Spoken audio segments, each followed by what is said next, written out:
When I was a little kid, my mom would always go to fabric stores and of course shop for their bargain bins, their discount scraps and things like that.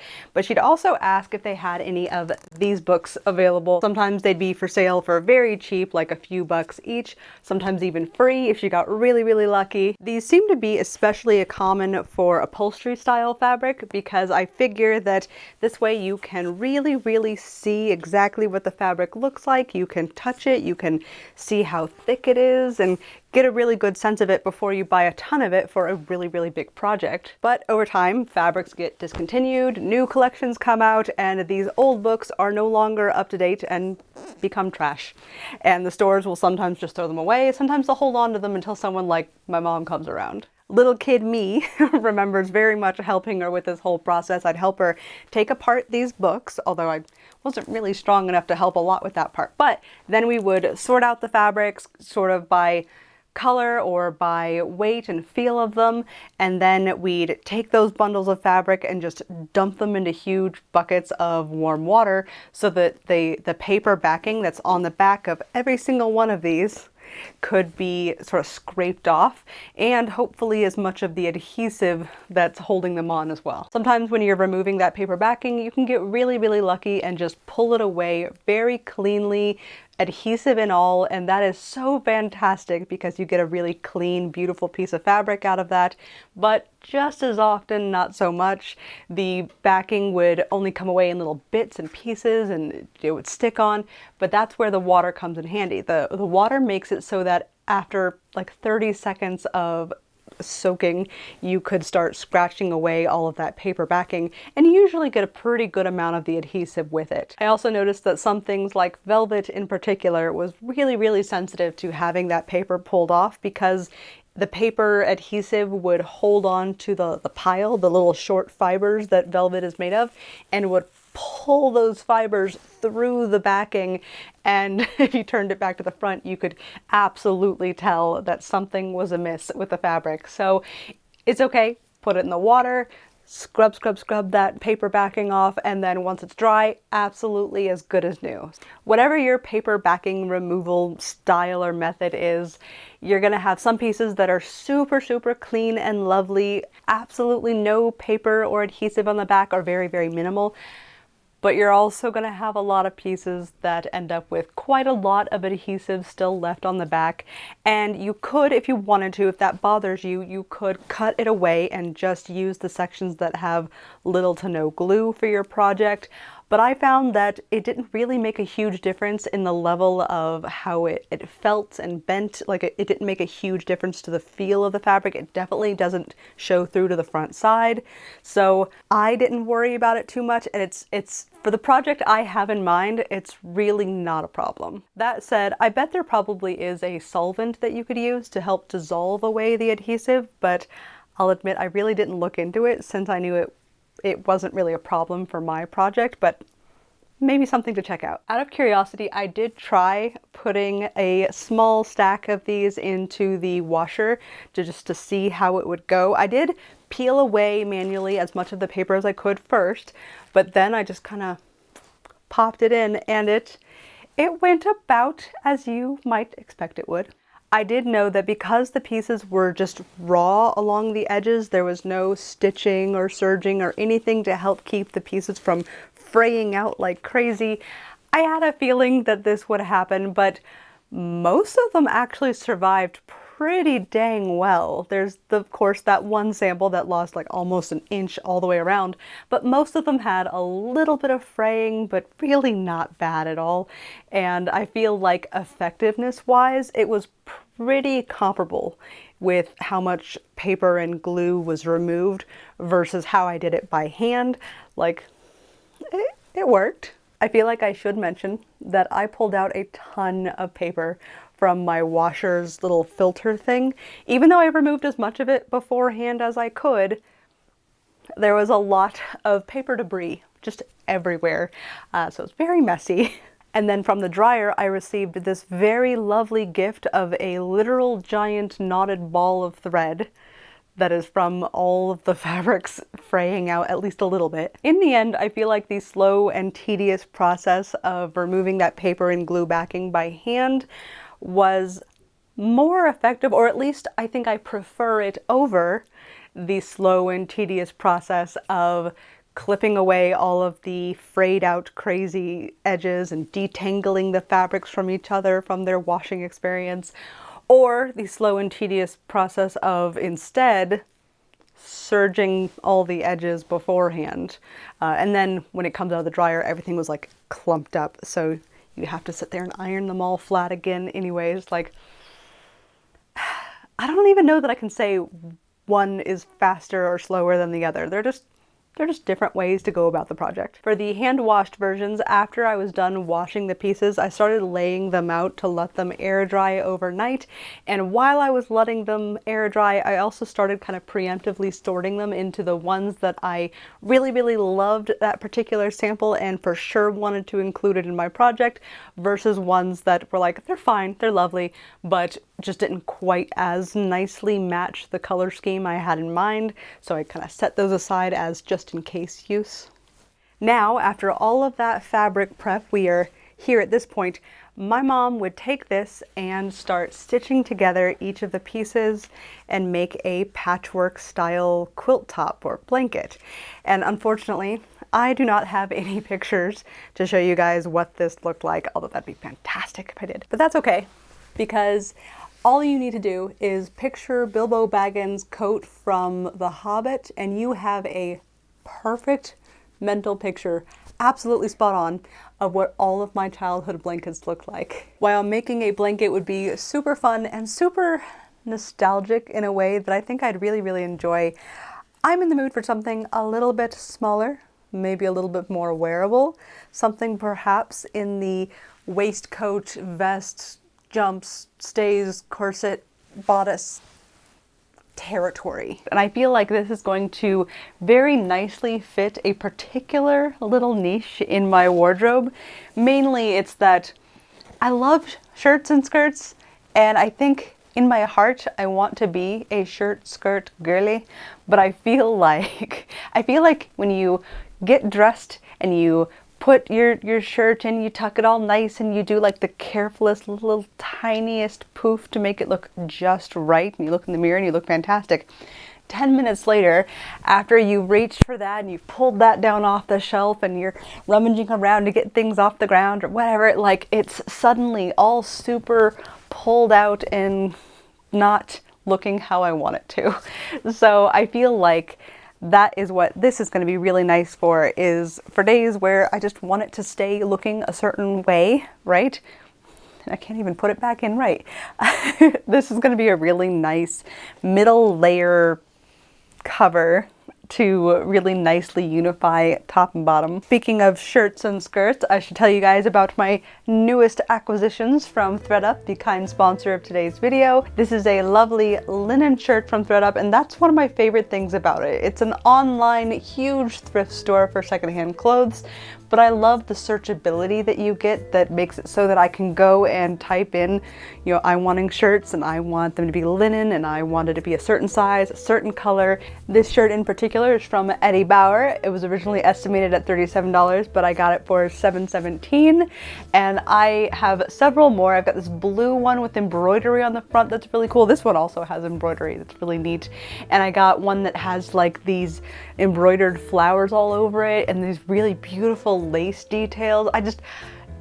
I love getting my linen shirt from ThredUp. It's fantastic. Skirts are also a great thing to get from ThredUp because I feel like they're a fairly forgiving item to shop for online.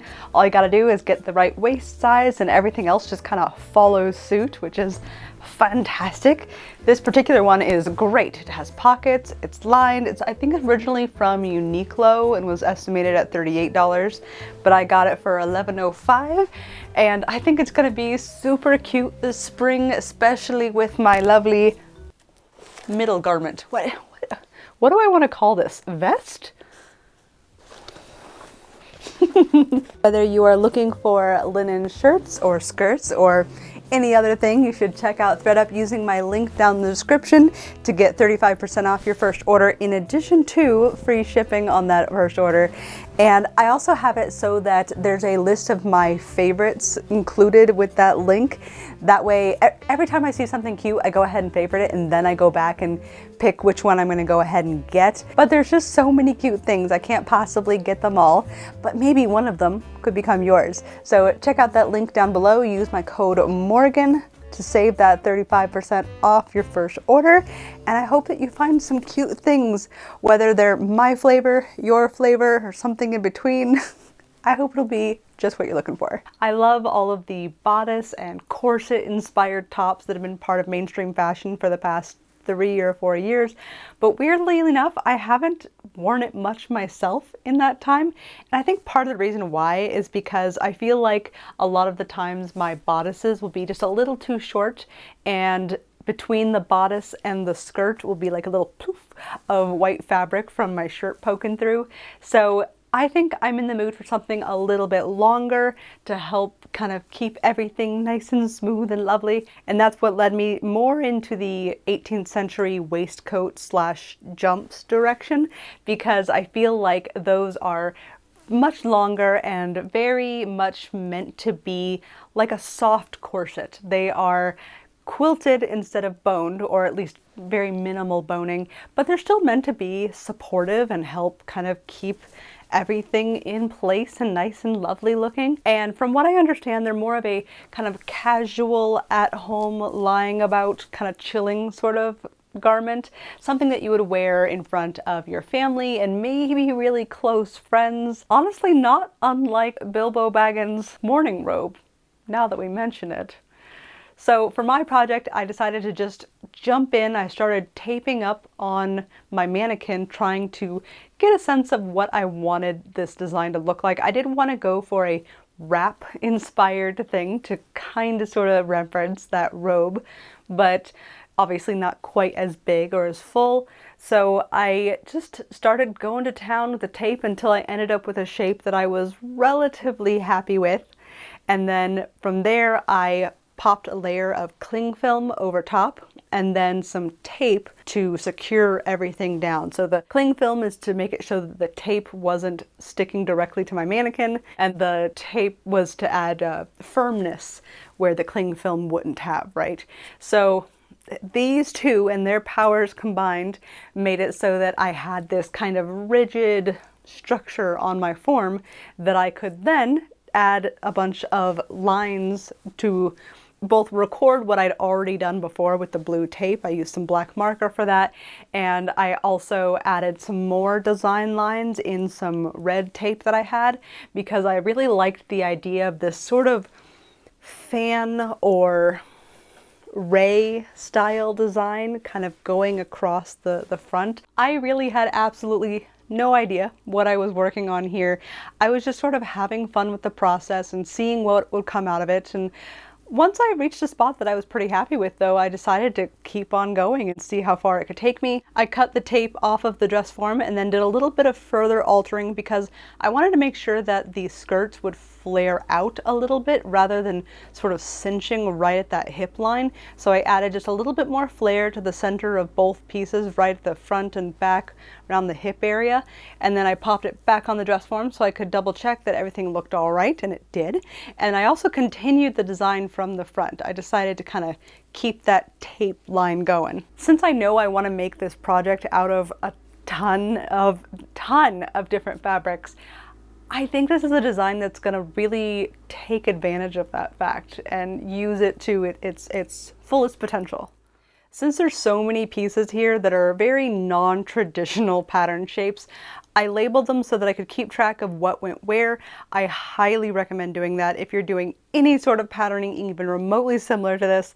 The labels made it so much easier for me to double check that I'd correctly cut out all the pieces, because I could sit there and go, oh, A, B, C, D, you know, and I knew that I had everything. I had all my ducks in a row. Because this whole thing is very experimental, I really wanted to make sure to make a mock-up to verify that this is going to work out before committing all that patchwork fabric. And I think it turned out pretty dang cute. It looks fantastic on the mannequin, and my wrap idea concept seems to be working out pretty well here. So next up is to try it on myself, and I was pretty dang pleased. I'm feeling very leafy, but I feel that way every time I make something out of this green canvas because I've been using it for years.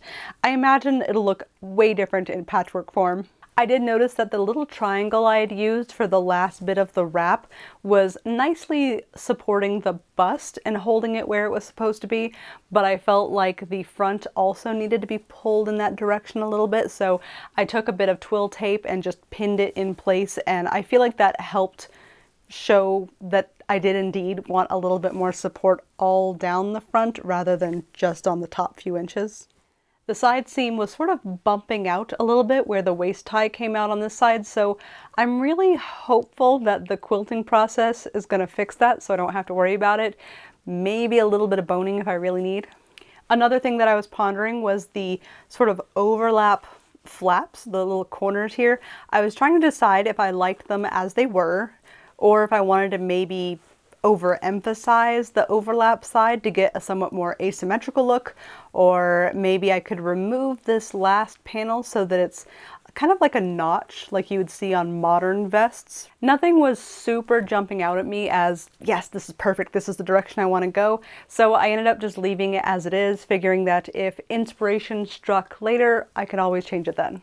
I did decide to add just a little, maybe ½ inch to each of the side seams because I know that I'm going to be working with a lot of very thick fabrics and a lot of seams are going to be converging and there's going to be quilting on top of that. So I have a feeling there's going to be at least a fair bit of shrinkage, and I want to make sure that there's still enough overlap wrap to go around so that I can get that wrapped look that I'm aiming for.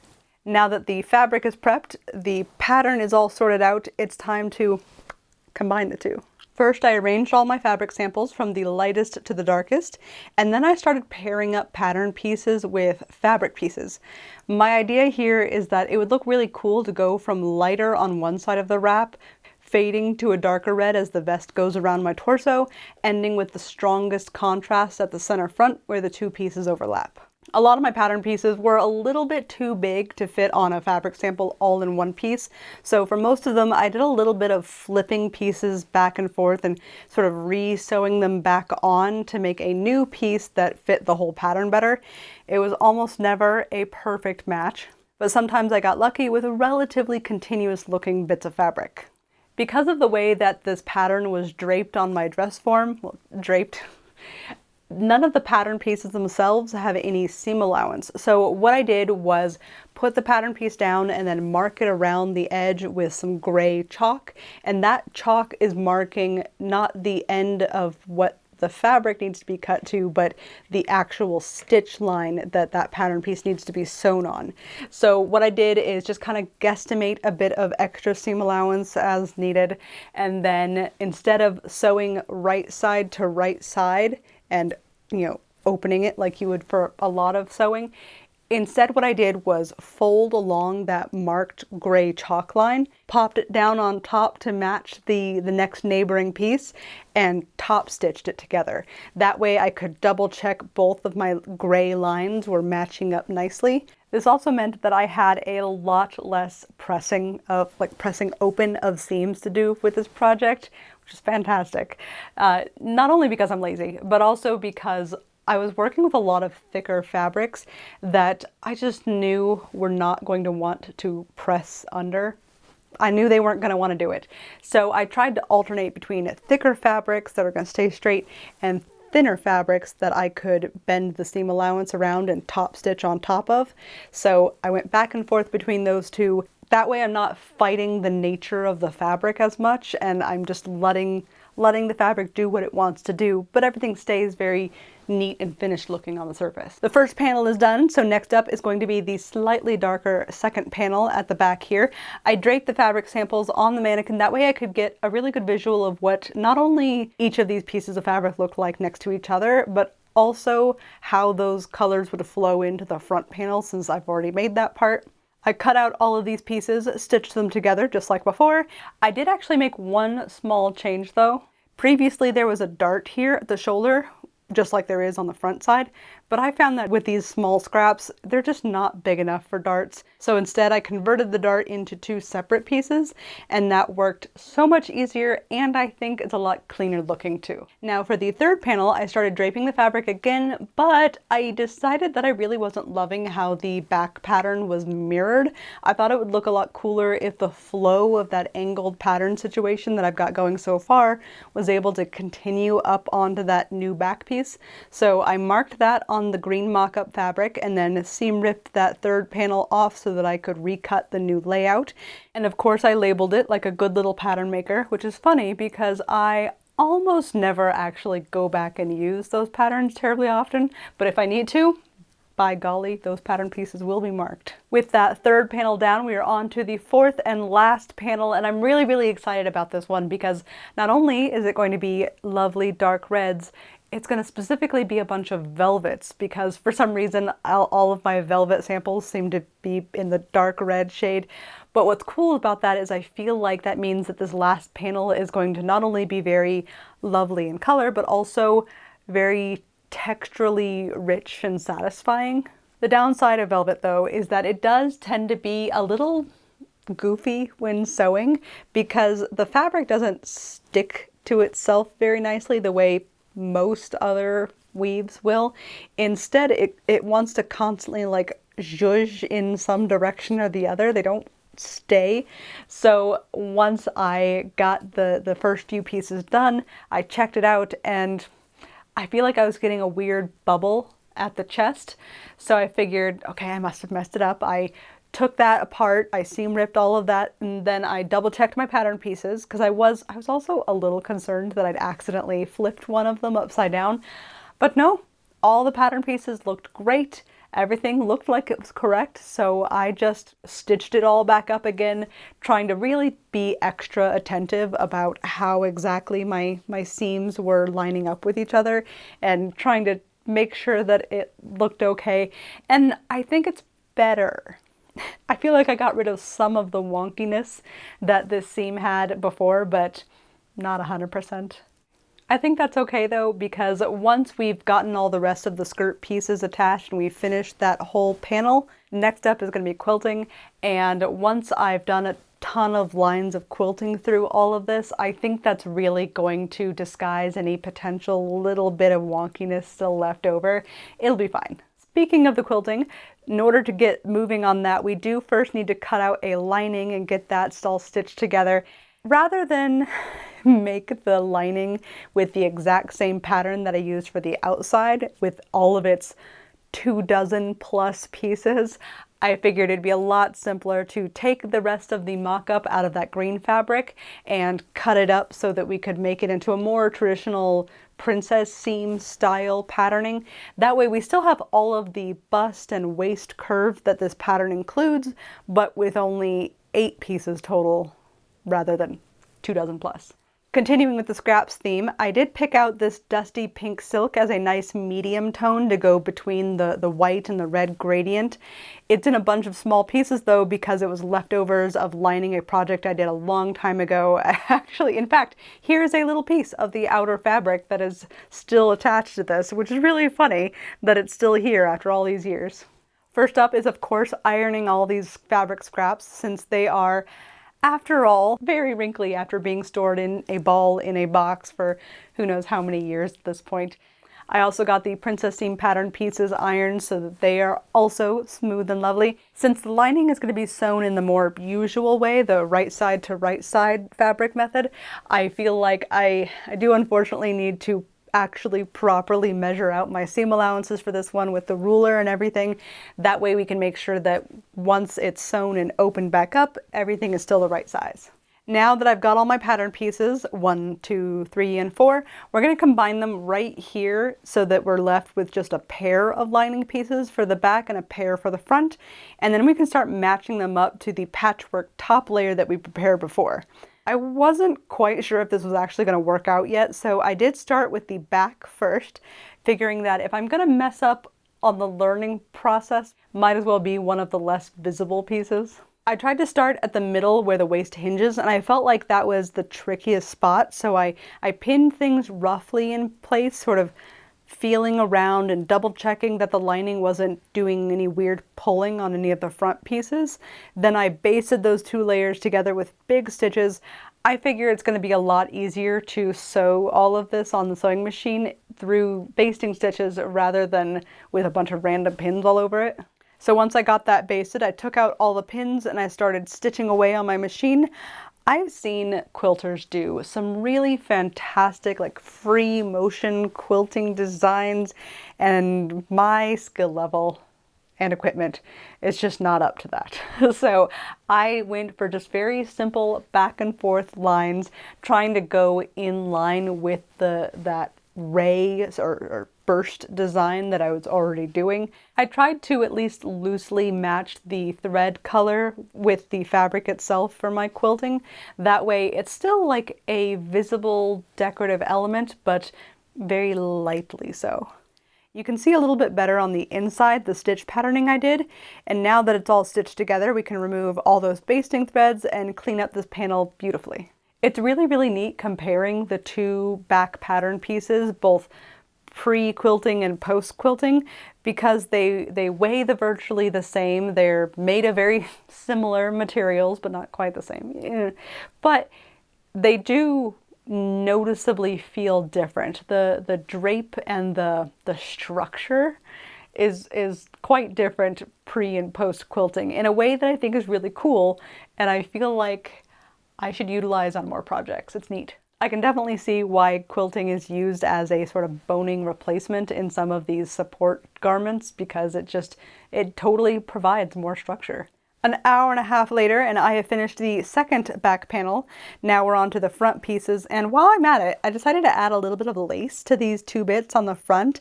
They've been in my trim drawer for forever, and will add a cute little hint of like crazy quilt vibes for this project. Basting on the front pieces is a little bit trickier than the back, because in addition to the curve at the waist, I also have the bust to think about and make sure that everything is lining up and filling out how it needs to. I stitched that up with the very helpful supervision of Claire the cat. She often likes to hang out on my own back, so it's better when she's on the machine instead. Once that's all stitched up, I removed the basting, and then my exciting patchwork gradient of 1 being the lightest, 2 with a little bit more pinks, 3 getting more red, and 4 with its lovely rich dark reds. Now it's time to put all this together. I did do a little cleanup of the edges since they were getting a bit disheveled at this point. Then I sewed my seams together just like normal. I did a little bit of ironing to flatten them, and then we are gloriously at our very first tryout time.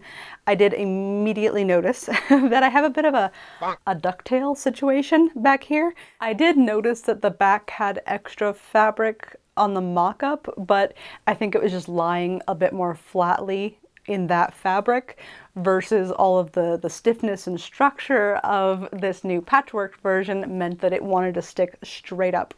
For a quick fix, I just cut the back seam up to the waist, and that way it could overlap and lie a bit more flatly. To clean up the interior, I covered the raw edges at the shoulder with some seam binding ribbon, just sort of sandwiching the raw edge inside that folded ribbon and then trimming off all the excess to make it neat. And then for the longer seams at the center, back, and side, I do have this boning channel tape that I will just pop on each side of the seam, stitching first to the seam allowance alone, and then stitching through all the layers on the other side of the channel. That way it's all super neat and tidy, and our raw edges are completely contained underneath those boning channels. I wasn't actually sure if I was going to be boning these seams at all yet, but I figured I might as well put the channels in there because it covers the raw edges, which I needed anyway, and meant that if I wanted to add boning, like, I already had the infrastructure for it. For the arm side, I cleaned up all those ragged seam allowances, and then with some of the thinner silk type fabric samples, I cut bias strips. And of course, now that I'm trying to film this, my bias maker is being very fussy and refusing to let me get a clean shot of my bias making. I swear all of the other strips behaved just fine before and after this. I did try to at least roughly match the bias color to the fabric gradient situation I had going on. So I started with a darker red towards the red side, fading lighter as I went on, although I got really lazy when it came to the light half of the garment. I just used some cream bias tape that I had from an old project from years ago already made up. I will say it's been really fun to add a bunch of scrap pieces left over from old projects to this one.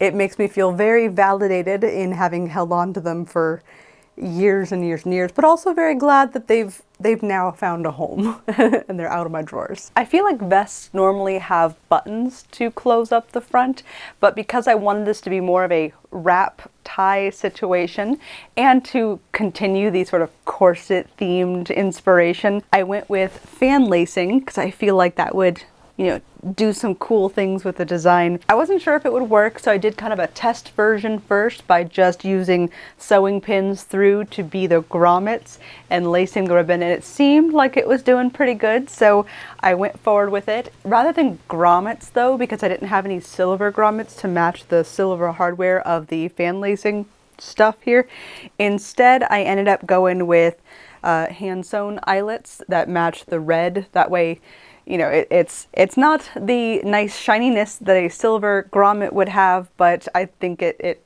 blends in nicely.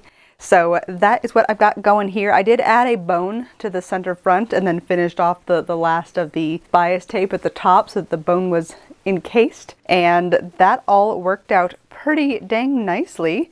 Now, this is not at all how a normal fan laced garment would behave or come together, because normally what you would have is the two front edges or back edge, the two edges that you're fan lacing, you would have them so that they are kind of interlaced in with each other and you can tension them against each other and pull.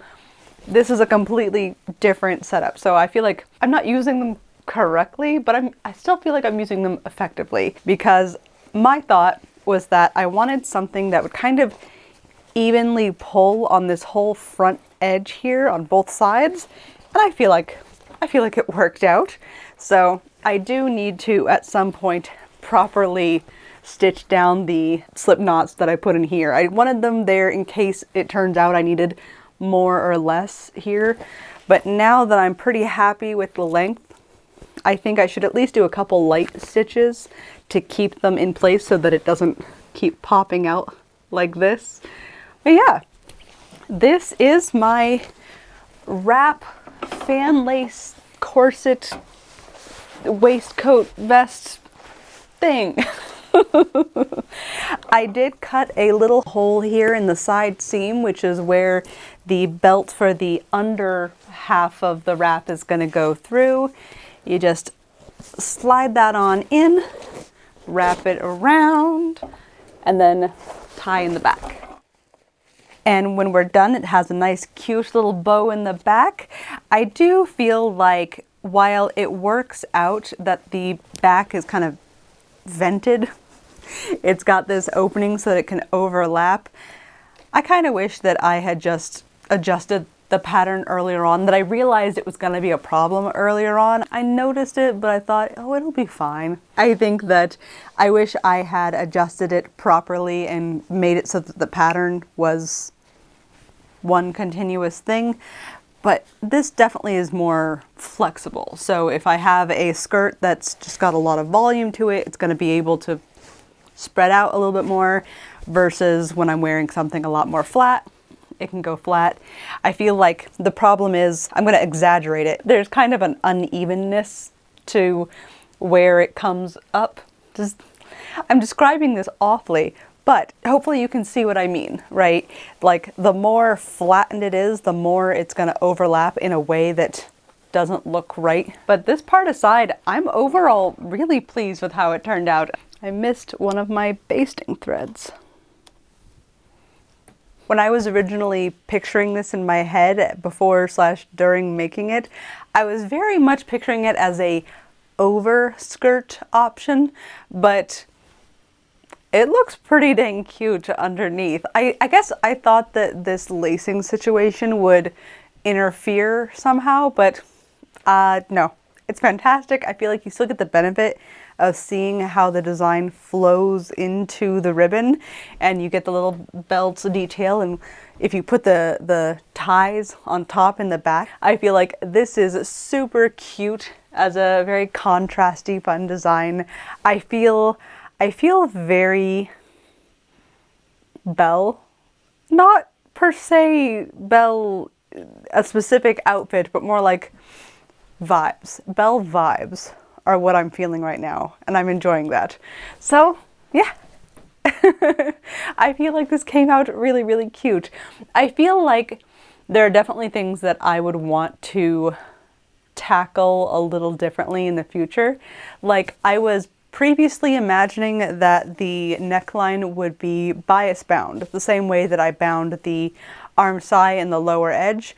But then kind of last minute, I decided I didn't love the look or feel of that. I decided that I just wanted the really clean color at the top.